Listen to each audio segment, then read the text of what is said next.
Hello everyone and welcome to my channel miracle YouTube. तो आज की वीडियो में हम कंटिन्यू करेंगे नेट पब्लिक एडमिनिस्ट्रेशन के प्रीवियस ईयर क्वेश्चंस के साथ, जो कि हमने लिए हैं जून 2019 के पेपर में से। तो ऑलरेडी हम 30 क्वेश्चंस इस पेपर के कर चुके हैं।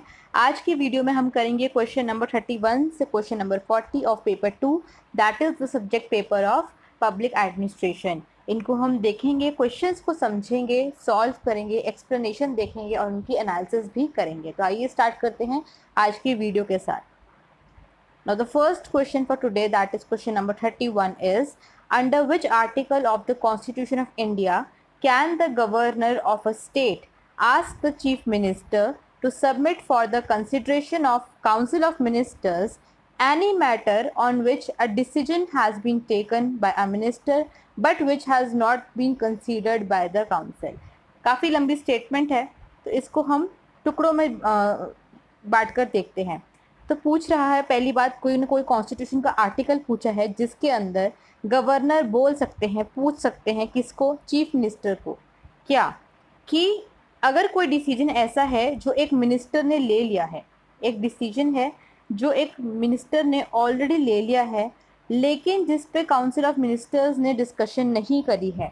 ठीक है, मिनिस्टर एक डिसीजन ले लिया है पर काउंसिल ऑफ मिनिस्टर्स ने उस पर डिस्कशन नहीं की है, तो जो गवर्नर है वो उस स्टेट के चीफ मिनिस्टर को बोल सकते हैं कि वो जो मैटर है, वो जो डिसीजन है, डिस्कशन के लिए जाए। किसके पास जाए? काउंसिल ऑफ मिनिस्टर्स की, जो स्टेट की काउंसिल ऑफ मिनिस्टर्स है उसके पास।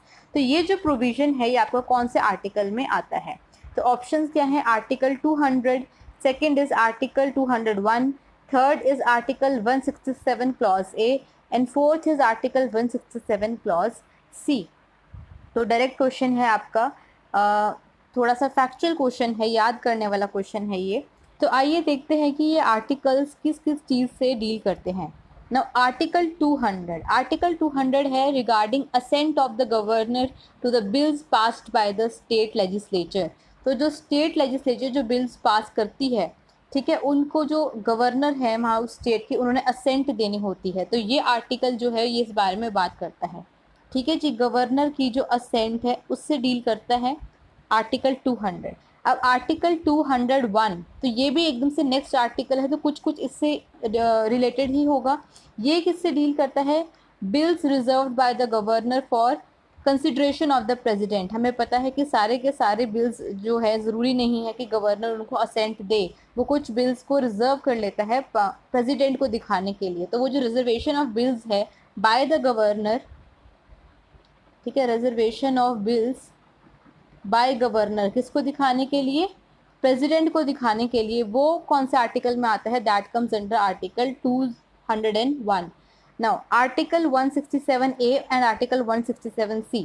नाउ आपको पता ये क्लॉजेज हैं हमारे ए और सी। तो आर्टिकल जो 167 है वो है duties of the chief minister as respect to furnishing of information to the governor. Chief minister की ड्यूटीज़ किसके रिगार्डिंग, किससे related? With regard to furnishing of information provide करना, किसको? To governor. ये है आर्टिकल 167। अब आर्टिकल 167 के भी 3 सब पार्ट्स हैं, ए, बी एंड सी।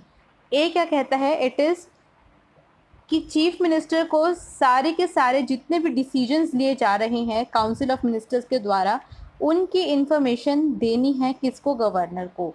मतलब काउंसिल ऑफ मिनिस्टर्स जो भी हमारे डिसीजंस ले रहे हैं with respect to administration of the state, या फिर कोई भी अगर प्रपोजल है पॉलिसी की, उससे रिगार्डिंग कोई भी आपका डिसीजन लिया जा रहा है काउंसिल ऑफ मिनिस्टर्स के द्वारा, तो वो इंफॉर्मेशन कौन बताएगा गवर्नर को कि ये डिसीजन लिया गया है? चीफ मिनिस्टर बताएंगे। ठीक है, तो ये है आर्टिकल 167A। सेकेंड है to furnish such info regarding to administration of affairs and proposals for legislature as the governor may call for. B क्या कहता है? 167B 167C बी ये बोल रहा है कि वो इंफॉर्मेशन देना regarding the administration of state etcetera जो गवर्नर मांगे। तो ए के अंदर क्या है? ए के अंदर है कि जो भी डिसीजन ऑलरेडी हो गए हैं उसकी इंफॉर्मेशन देगा चीफ मिनिस्टर, किसको, गवर्नर को। बी में है गवर्नर अगर पर्टिकुलरली कोई इंफॉर्मेशन खुद मांगता है तो वो चीफ मिनिस्टर को देनी पड़ेगी। एंड सी जो लास्ट है वो क्या है, जो आपसे क्वेश्चन में पूछा हुआ है कि अगर कोई डिसीजन ले लिया गया है मिनिस्टर के द्वारा लेकिन उस पर डिस्कशन नहीं है काउंसिल ऑफ मिनिस्टर्स में, तो गवर्नर बोल सकते हैं चीफ मिनिस्टर को कि ये मैटर जो है आप काउंसिल ऑफ मिनिस्टर्स में सबमिट कीजिए, वहाँ पर लिख के जाइए। तो इसका आंसर क्या हो गया, आर्टिकल 167 क्लॉज सी। पर्पस क्या है ये सारे आर्टिकल्स बताने का, कि आप सारा का सारा कॉन्स्टिट्यूशन शायद ना याद कर सकें, जो आप एक बार क्वेश्चन में कर लें, इनके ऊपर अगर क्वेश्चन कभी दोबारा आ जाए तो आपको याद हो, ठीक है। नहीं तो कोई ना कोई क्वेश्चन में आपको एलिमिनेशन में हेल्प मिल सकती है अगर आपको ये आर्टिकल्स क्लियर हो जाए। तो आंसर हो गया ऑप्शन नंबर 4। क्वेश्चन कहाँ से था, unit 4 state and local administration. Topic आप कह सकते हैं स्टेट काउंसिल ऑफ मिनिस्टर्स और गवर्नर का रोल एंड फंक्शंस, क्योंकि जो आर्टिकल है वो गवर्नर से रिलेट भी कर रहा है और काउंसिल ऑफ मिनिस्टर्स से भी हमारा रिलेट कर रहा है। The next question is which one of the following statements regarding council of ministers of a state is correct. तो ऑप्शंस में सबको बताना है कि कौन सी एक स्टेटमेंट इनमें से सही है। Option number 1, oath of a secrecy to the ministers is administered by the chief justice of a high court, कि जो मिनिस्टर्स हैं वो आने से पहले, जब पोजीशन में आते हैं उससे पहले उनको ओथ दिलाई जाती है सीक्रेसी की, तो क्या वो ओथ जो है वो chief justice of high court दिलाते हैं। Second, ministers are bound by the oath of secrecy only till they are part of the cabinet, कि वो उस ओथ से जो उन्होंने ली है सीक्रेसी की, सीक्रेसी मेंटेन करने की, तब तक के लिए बाउंड हैं जब तक वो कैबिनेट में रहेंगे। जैसे ही वो कैबिनेट से बाहर जाते हैं वो ओथ उन पे बाउंड नहीं रहती है, लागू नहीं रहती है। थर्ड क्या है, only the higher judiciary has the power to call for the details of discussions of a cabinet meeting, कि कैबिनेट मीटिंग में क्या डिस्कशंस हो रही है उनकी डिटेल्स अगर लेनी है तो ये पावर खाली हायर जुडिशरी के पास है। And fourth is any premature leak of a cabinet decision वो could result in the erosion of legitimacy of the government, कि अगर कोई कैबिनेट डिसीजन है उसका समय से पहले लीक हो जाता है, वो रिवील हो जाती है कि डिसीजन क्या लिया है पहले ही, जब होना चाहिए उससे पहले ही, तो उससे जो गवर्नमेंट की लेजिटिमेसी है, लेजिटिमेसी क्या होता है, एक तरह से रूल्स को जो फॉलो करना, वैधता जो है वो इरोड हो जाएगी, वो एक तरह से घिस जाएगी, डिस्ट्रक्शन हो सकती है उसकी, अगर जो डिसीजन है वो पहले ही लीक हो जाए। तो इन सब स्टेटमेंट में से एक स्टेटमेंट सही है। नाउ फर्स्ट जो है, oath of secrecy to the ministers is administered by the chief justice of a high court, ये स्टेटमेंट आपकी गलत है। सीक्रेसी की ओथ कौन दिलाते हैं, उस स्टेट के गवर्नर, गवर्नर दिलाते हैं उस स्टेट की। सेकेंड है, ministers are bound by the oath of secrecy only till they are a part of the cabinet, only आ गया पहली बात। दूसरी बात, कॉमन सेंस क्या है, तब तक के लिए सिर्फ सीक्रेसी होगी, उसके बाद जो मर्जी हो मतलब सारी सीक्रेट्स खोल देंगे, ऐसा नहीं होता है, वो हमेशा के लिए रहती है। तो ये स्टेटमेंट भी आपकी गलत हो गई। उसके बाद है third, only the higher judiciary, again only, मैंने कहा था एक्सट्रीम्स, ओनली, कंप्लीट, ये जो वर्ड्स होते हैं इसमें 99% जो स्टेटमेंट है वो गलत होती है, आपको मैंने टिप दी थी पहले भी। Only the higher judiciary has the power to call for the details of the discussion of the cabinet meeting, this is also wrong. And last is any premature leak of a cabinet decision could result in the erosion of legitimacy of the government. ये common sense की बात है कि अगर पहले ही सारे decisions जो है उनके लीक होने लग जाएंगे तो धीरे धीरे जो गवर्नमेंट की वैधता है, जो लेजिटिमेसी है, वो इरोड होगी, खत्म होना शुरू हो जाएगी। ठीक है जी, तो इसका आंसर क्या हो गया, ऑप्शन नंबर 4। क्वेश्चन है again state and local administration, topic is council of ministers. Now, next question is, who among the following is not a member of the Collegium for selection of Chief Secretary as recommended by the Second Administrative Reform Commission? तो Chief Secretary की जो position होती है उसके लिए एक collegium बनाने का रिकमेंडेशन दी किसने, सेकेंड ARC ने। तो उस कलीजियम का इनमें से कौन सा मेंबर नहीं है, ठीक है जी। नाउ ऑप्शंस देखते हैं। 1, a minister nominated by the chief minister. Second is leader of opposition in the state legislative assembly. Third is the incumbent chief secretary. And fourth is the judge of a high court. तो अब इसका answer मैं आपको बता रही हूँ, इसका answer है ऑप्शन नंबर 4, जज ऑफ अ हाई कोर्ट। इसका मतलब उस कॉलेजियम का ये एक मेंबर नहीं होंगे। तो अब सेकंड एआरसी जो थी, उन्होंने एक रिकमेंडेशन दी, क्या दी उन्होंने, कि उन्होंने कहा कि जो चीफ सेक्रेटरी के अपॉइंटमेंट है उसके लिए कलीजियम बनना चाहिए, एक तरह से कह सकते हैं कमेटी बननी चाहिए, जो कि क्या करेगी, कुछ नाम देगी। किसको देगी? चीफ मिनिस्टर को, और जो चीफ मिनिस्टर हैं उसमें से चीफ सेक्रेटरी को सिलेक्ट करेंगे। चीफ सेक्रेटरी को कौन सिलेक्ट करता है, कौन अपॉइंट करता है? वहाँ के चीफ मिनिस्टर अपॉइंट कर, सिलेक्शन उनका चीफ मिनिस्टर करते हैं। तो अब ऐसे ही नहीं कि कोई भी कर देंगे। सेकेंड आरसी ने कहा कि एक लिस्ट बनाई जाएगी। वो लिस्ट कौन बनाएगा? एक कलीजियम बनाएगा। उस कलीजियम में कौन कौन होंगे? 3 लोग होंगे। एक होंगे minister nominated by the chief minister, ठीक है, तो एक तरह से चीफ मिनिस्टर के नुमाइंदे होंगे। Second is the leader of opposition in the state legislative assembly, वहाँ उस स्टेट की जो लेजिस्लेटिव असेंबली है उनके लीडर ऑफ अपोजिशन। और थर्ड होंगे the incumbent chief secretary. Incumbent का मतलब होता है प्रेजेंट, जो उस टाइम पे चीफ सेक्रेटरी हैं वो। इन तीनों को एक कलीजियम बनेगा, ये एक लिस्ट सबमिट करेंगे चीफ मिनिस्टर को, और उस लिस्ट में से जो चीफ मिनिस्टर हैं वो एक चीफ सेक्रेटरी को सिलेक्ट करेंगे। पर ये जो रिकमेंडेशन है वो मानी नहीं गई है। इसके अलावा कुछ एडिशनल फैक्ट्स चीफ सेक्रेटरी से रिलेटेड क्या हैं? 1799 में ये पोजीशन आई थी। कौन लेके आए थे? लॉर्ड वेल्सले लेके आए थे। लॉर्ड वेल्सले लेके आए थे। और स्टार्टिंग में ये जो पोजीशन थी ये स्टेट लेवल पे नहीं थी, this was at the central level. धीरे धीरे ये सेंट्रल लेवल से ख़त्म होती गई और स्टेट लेवल में आ गई।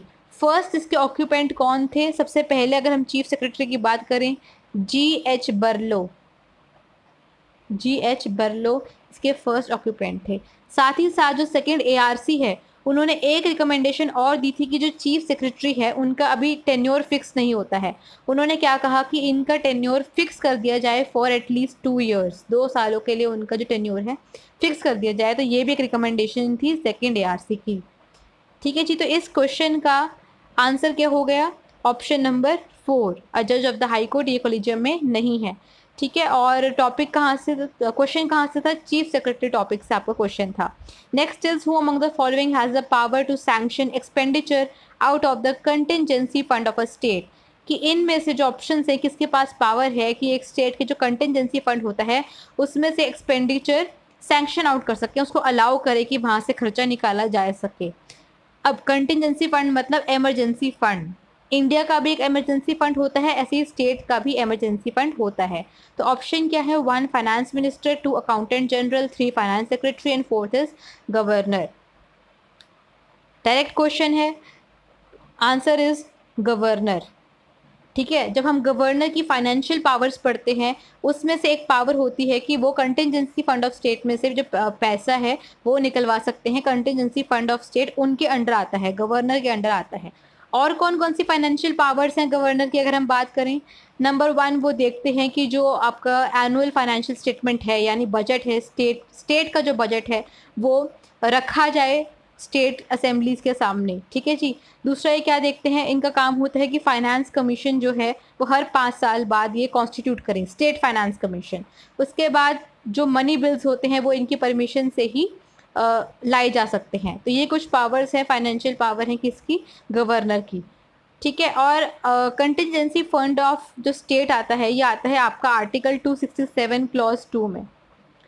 267 क्लॉज 1 में आता है कंटिजेंसी फंड ऑफ इंडिया। ठीक है, वो किसके अंडर होता है? वो प्रेसिडेंट ऑफ इंडिया के अंडर होता है। और 267 क्लॉज 2 में आता है कंटिजेंसी फंड ऑफ स्टेट। तो इसका आंसर होगा ऑप्शन नंबर 4। क्वेश्चन है governor role and functions, financial power से गवर्नर की क्वेश्चन है। Next is which of the following statements about the district collector are true, इनमें से कौन से स्टेटमेंट्स डिस्ट्रिक्ट कलेक्टर के बारे में सही हैं, सच हैं? Number 1, the second ARC has suggested keeping the collector away from developmental work, कि सेकेंड ARC ने रिकमेंड क्या किया कि कलेक्टर जो हैं उनको डेवलपमेंट के काम से दूर रखा जाए, अवे करा जाए। Second is option B is the role of collectors in development administration has diminished after the Panchayati Raj Acts of 1993 and 1994 of various states, कि जो हमारे पंचायती राज एक्ट आए उनके बाद जो कलेक्टर का डेवलपमेंट एडमिनिस्ट्रेशन का रोल है वो कम हो गया है। Third is the annual confidential report, जिसको हम ACR कहते हैं कलेक्टर की, is written by the member of parliament of the district, उस डिस्ट्रिक्ट के MP के द्वारा वो लिखी जाती है।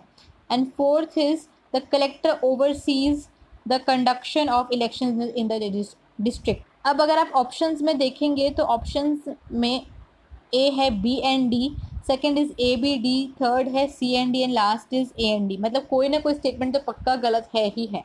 ठीक है जी। Now coming to the first statement, ये स्टेटमेंट सही है, ये गलत नहीं है। सेकेंड ARC ने रिकमेंड किया कि कलेक्टर को डेवलपमेंट के काम से दूर रखा जाए, उनको रेगुलेटरी एडमिनिस्ट्रेशन करनी चाहिए, उन्हें डेवलपमेंट का काम नहीं संभालना चाहिए। सेकेंड जो स्टेटमेंट है वो बहुत ऑब्वियस है, कॉमन सेंस बेस्ड है कि अगर पंचायती राज जो है 1993 और 1994 के बाद आएंगे तो डेवलपमेंट एडमिनिस्ट्रेशन में कलेक्टर का जो काम है वो कम हो जाएगा। ठीक है। और हमने जो दिसंबर 2019 का पेपर किया था उसमें लास्ट 5 जो क्वेश्चंस थे वो पैसेज बेस्ड क्वेश्चंस थे, जिसके अंदर डिस्ट्रिक्ट कलेक्टर का पैसेज था और वो इसी रोल के ऊपर था, उनका डेवलपमेंटल रोल के ऊपर था। तो ये हमने ऑलरेडी डिस्कस किया हुआ है डिटेल में। Third is the annual confidential report of the collector is written by the member of parliament. ये स्टेटमेंट आपकी गलत है। ACR आपके सीनियर्स के द्वारा लिखी जाती है, फिर वो कोई भी हो सकते हैं वो डिविजनल कमिश्नर हो या कोई और हो। MP के द्वारा वो आपकी ACR जो है वो नहीं लिखी जाती है, तो दिस स्टेटमेंट इज रॉन्ग। उसके बाद है the collector oversees the conduction of election in district. Right, क्योंकि जो कलेक्टर हैं वो रिटर्निंग ऑफिसर की तरह काम करते हैं, तो जितने भी आपके डिस्ट्रिक्ट में इलेक्शंस होते हैं उनको कंडक्ट करवाना कलेक्टर का काम रहता है। तो ये स्टेटमेंट भी आपकी बिल्कुल सही है। तो आपकी A, B and D 3 statement सही है, तो आपका ऑप्शन नंबर 2 जो है करेक्ट हो जाएगा। यहाँ पर वैसे हमने पहले डिस्कस किया हुआ है, मैं आपको बता देती हूँ। 2 तरीके के मॉडल्स होते हैं बेसिकली। एक मॉडल है जिसके अंदर आपके जो कलेक्टर हैं वो दोनों काम करते हैं, रेगुलेटरी एडमिनिस्ट्रेशन का काम भी करते हैं प्लस डेवलपमेंट एडमिनिस्ट्रेशन का काम भी करते हैं। For example in states of Tamil Nadu, Rajasthan etcetera और अदर स्टेट्स के अंदर। ठीक है जी। दूसरा मॉडल क्या है, जिसके अंदर जो कलेक्टर हैं वो खाली रेगुलेटरी एडमिनिस्ट्रेशन का काम करेंगे, डेवलपमेंट एडमिनिस्ट्रेशन का काम नहीं करेंगे। डेवलपमेंट एडमिनिस्ट्रेशन का काम कौन करेंगे, वहाँ के ज़िला परिषद।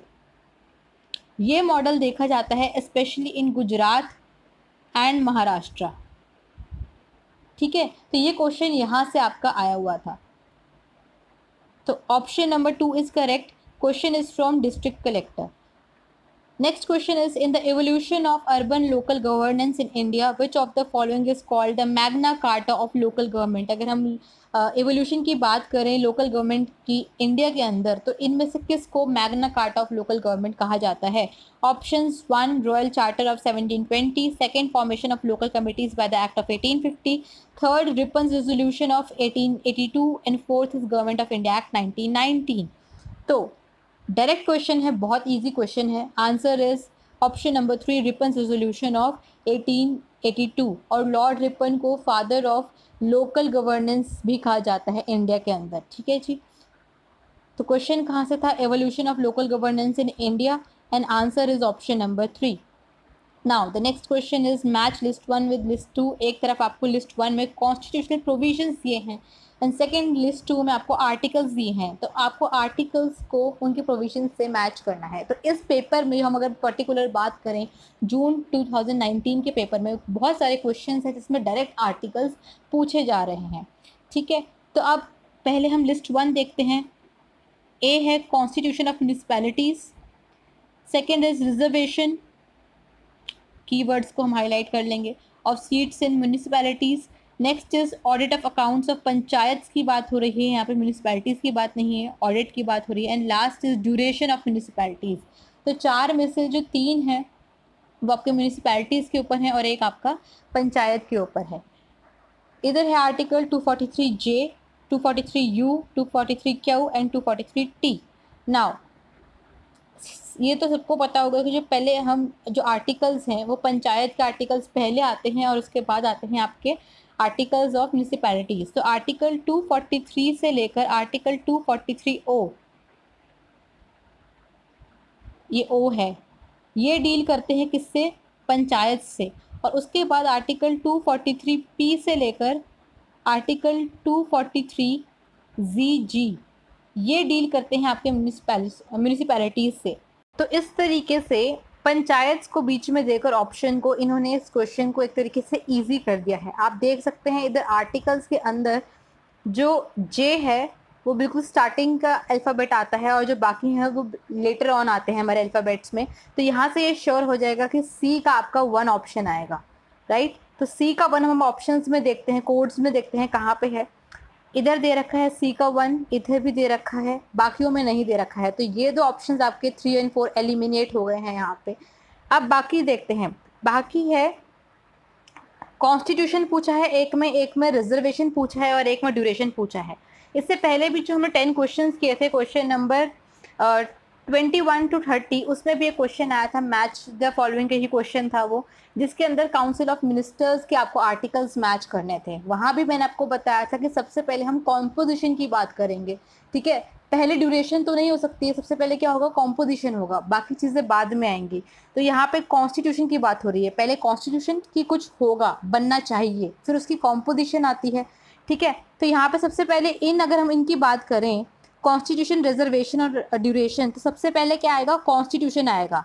अब आप देखिए जो आपके पास ऑप्शंस हैं यू, क्यू एंड टी, उसमें सबसे पहले क्या आता है, अल्फ़ाबेटिकली क्यू आता है, ठीक है। तो आपका ए का हो जाएगा ऑप्शन नंबर 3। अब देखिए इनमें से ए का ऑप्शन नंबर 3 किसका है, सेकेंड का है, ठीक है। अब बचे कौन कौन से, रिजर्वेशन एंड उसके बाद बचा ड्यूरेशन। तो रिजर्वेशन मतलब एक तरह से आप कॉम्पोजिशन की बात कर रहे हैं, ठीक है, कि उसमें कौन कौन लोग होंगे, इन लोगों के लिए रिजर्व करना ज़रूरी है। तो रिजर्वेशन जो है पहले आएगी कि ड्यूरेशन पहले आएगी, रिजर्वेशन पहले आएगी।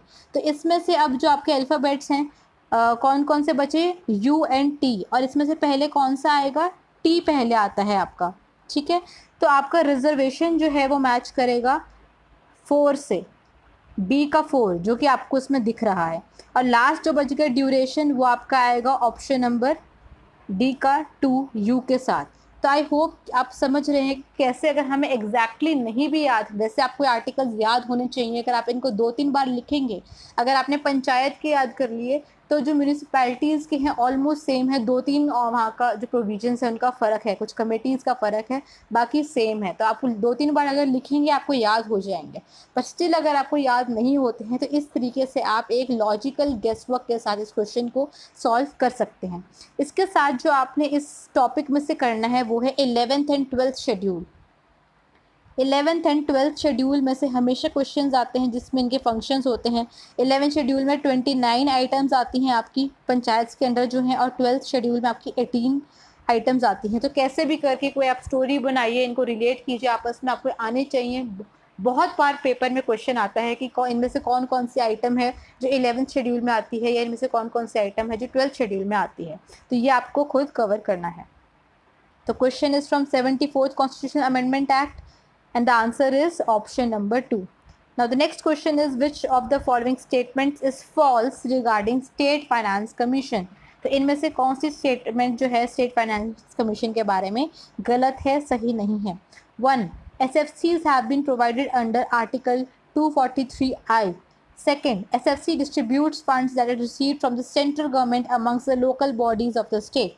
Third, SFCs are entrusted to promote minimum essential services in rural and urban areas by suggesting measures for proper devolution of funds to local bodies. Last, it helps in enhancing fiscal federalism in the country. Now, option number 1 is correct. Article 243I जो है वो deal करता है किसके साथ, state finance commission के साथ। इसको कौन अपॉइंट करते हैं, गवर्नर बनाते हैं आफ्टर एवरी 5 years। अब उसके बाद है एसएफसी डिस्ट्रीब्यूट करता है फंड जो कि सेंट्रल गवर्नमेंट देती है लोकल बॉडीज़ को। Wrong. SFC state finance commission का काम कुछ डिस्ट्रीब्यूशन करने का नहीं है, वो उसका काम होता है, एक एडवाइजरी बॉडी है कि किन किन प्रिंसिपल्स पे डिस्ट्रीब्यूशन होना चाहिए, जो कि नेट प्रोसीड्स हैं, टैक्सेस के हैं, फीस है, कोई भी कलेक्शन हुई है between states and local bodies. State finance commission है ये, between state and local bodies. तो वो ये डिस्ट्रीब्यूशन कुछ नहीं करता है। वो भी किसकी बात कर रहे हैं, सेंट्रल गवर्नमेंट के अगर कोई आ रहा है, कोई फंड आ रहा है, तो ये बिल्कुल गलत स्टेटमेंट हो गई है। थर्ड है कि मिनिमम एसेंशियल सर्विसेज को ये प्रमोट करता है, कैसे, by suggesting measures for proper devolution of funds. तो ये सजेशंस तो ये देता ही है कि कैसे कैसे डेवोल्यूशन हो लोकल बॉडीज़ को फंड्स। तो ये स्टेटमेंट बिल्कुल सही है। लास्ट है, it helps in enhancing physical federalism in the country. Physical federalism बहुत बार कर लिया है। फेडरलिज्म इज जब अलग अलग लेवल्स ऑफ गवर्नमेंट की बात हम करते हैं। Physical means which deals with treasury of the government. तो क्योंकि ये फाइनेंस से डील कर रहा है एट डिफरेंट लेवल्स, स्टेट और लोकल लेवल पे, तो ये फिस्कल फेडरलिज्म को प्रमोट कर रहा है। ये स्टेटमेंट भी आपकी सही है। तो कौन सी स्टेटमेंट सही नहीं है? Option number 2। तो क्वेश्चन है स्टेट, ये इलेक्शन कमीशन नहीं, फाइनेंस कमीशन आएगा, सॉरी यहाँ पे। The question is from state finance commission and option number 2 is correct. Now second last question for today, question number 39 is which of the following statements is false regarding the state election commission। अब जो question है वो है state election के commission के ऊपर कि इनमें से कौन सी जो है स्टेटमेंट वो गलत है, फॉल्स है। ऑप्शंस क्या हैं? SECs have been set up by Constitutional 74th Amendment Act 1992. Second is separate provisions for SECs have been made in Article 243K for local self-governments. Third है for fulfilling functions of SECs, the state governments could utilize the electoral machinery working under the ECI in respective states. Fourth क्या कह रहा है? There is a complete separation of roles between the Election Commission of India and state election commissions. Now first statement की अगर हम बात करें कि ये 74th अमेंडमेंट एक्ट 1992 के अंडर जो स्टेट इलेक्शन कमीशन बनाया गया, दिस इज़ करेक्ट। सेकंड कि ये जो प्रोविजंस हैं स्टेट इलेक्शन कमीशन के अंडर वो आर्टिकल 243K में दिए गए हैं, this is also correct. Plus यहाँ पे आपको पता होना चाहिए कि 243ZA के अंदर भी आपको ये जो है प्रोविजंस दिए गए हैं। 243K आता है जब हम पंचायत की बात करते हैं, और 243ZA या ZA कुछ लोग बोलते हैं, ये आता है आपके जब हम अर्बन लोकल बॉडीज़ की बात करते हैं। तो दोनों के दोनों आर्टिकल्स के अंदर हम प्रोविजंस की बात करते हैं स्टेट इलेक्शन कमीशंस की। नेक्स्ट इज़ कि स्टेट इलेक्शन कमीशंस के जो फंक्शंस हैं उनको पूरा करने के लिए स्टेट गवर्नमेंट जो इलेक्शन कमीशन ऑफ इंडिया की जो मशीनरी है उसी को यूज़ कर सकती है। ये स्टेटमेंट आपकी गलत है, दोनों की मशीनरी अलग अलग होती है। And the last statement is there is complete separation of roles between Election Commission of India and State Election Commissions. Yes, इनके जो roles हैं completely अलग हैं। Election Commission of India किसी और elections को देखता है और State Election Commission जो है वो कोई और elections को देखता है, वो deal करता है local level पे elections के, whereas जो Election Commission of India है वो दूसरे elections को deal करता है। तो this is also true। तो statement कौन सी गलत है? वो है option number 3। Question है State Election Commission and answer is option number 3.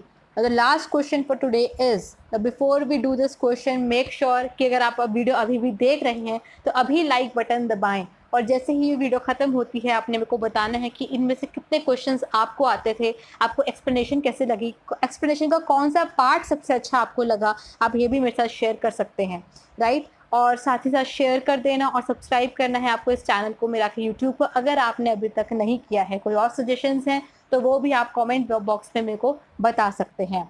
Now coming back to the question, which of the following is related to PESA act 1996? 1. Enhancing financial strength of panchayats. 2. Enhancing powers and functions of PRIs, that is Panchayati Raj institutions.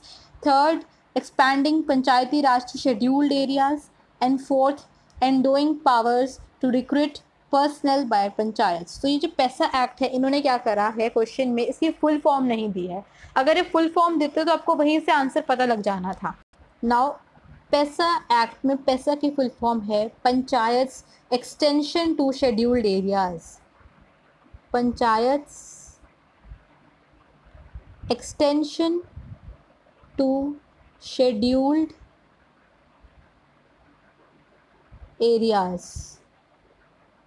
अब अगर आपको ये full form पता होती तो आप यहाँ पे ऑप्शंस देखेंगे, फाइनेंशियल स्ट्रेंथ वाला ये गलत हो गया है, एनहांसिंग पावर एंड फंक्शंस ये भी गलत हो गया है, expanding Panchayati Raj to scheduled areas this is the correct answer, और ये भी आपको गलत है। क्यों? क्योंकि जब हम 73rd अमेंडमेंट पढ़ते हैं उसमें प्रोविजन क्या कहता है कि जो 73rd अमेंडमेंट आई थी that was not applicable to scheduled areas. उसमें हम स्पेसिफिकली करते हैं कौन सा आर्टिकल है, ये आप मुझे कमेंट बॉक्स में कमेंट करके बताएंगे, ठीक है। तो ये इसको एक्सटेंड किया गया 1996 में, उसके लिए सेपरेटली एक्ट बनाया गया, दैट वाज पैसा एक्ट PESA। तो ये थे आज के 10 क्वेश्चंस। ये जो पर्टिकुलर क्वेश्चन है जो सिलेबस में आपको पैसा एक्ट मेंशन नहीं किया गया है, कुछ बुक्स में लोकल गवर्नमेंट में ये जो एक्ट है दिया गया है, कुछ में नहीं दिया गया है। So I would urge after completing this video आप 2 मिनट लगाकर इसके जो मेन बातें हैं इसके ऊपर थोड़ा सा आप चेक कर लें कि पैसा एक्ट का क्या है और मेन इसमें क्या कवर किया गया, राइट। क्वेश्चन है again unit 4 state and local administration से। मैंने कोई पर्टिकुलर टॉपिक मेंशन नहीं किया है because it was not specifically mentioned in the syllabus. And answer is option number 3। Now ये है आज के 10 क्वेश्चन। और अगर हम एनालिसिस की बात करें तो क्योंकि हमने देखा ये जो पेपर है ऑलरेडी बहुत सिस्टमैटिकली बना हुआ है, तो सारे के सारे क्वेश्चन इसमें स्टेट एंड लोकल एडमिनिस्ट्रेशन में से थे। आज जिसे हमने इंडियन एडमिनिस्ट्रेशन के क्वेश्चंस में देखा था, तो क्वेश्चन से थोड़ा या तो आर्टिकल्स से पूछे गए थे या थोड़ा सा डेप्थ के अंदर पूछे गए थे। सेम पैटर्न हम देखते हैं स्टेट एंड लोकल एडमिनिस्ट्रेशन में भी, या तो आर्टिकल्स पूछे हैं या थोड़ा सा डेप्थ में पूछा गया है। फॉर एग्जांपल हम कोलिजियम की बात करें चीफ सेक्रेटरी की, या उनके ACR रिपोर्ट की बात करें, तो कुछ चीज़ें हैं जो नॉर्मल अगर हम ऐसे नॉर्मल रीड करते हैं तो कई बार हम स्किप कर देते हैं। तो ये है आज का थोड़ा सा ब्रीफ एनालिसिस। बाकी डिटेल में जो एनालिसिस है वो हम पूरे क्वेश्चंस करने के बाद कर लेंगे। आपको वीडियो कैसे लगी आपने मुझे फीडबैक में बताना है। Thank you so much for watching. कल फिर मिलेंगे नेक्स्ट 10 क्वेश्चंस के साथ। तब तक के लिए stay tuned and have a very nice day.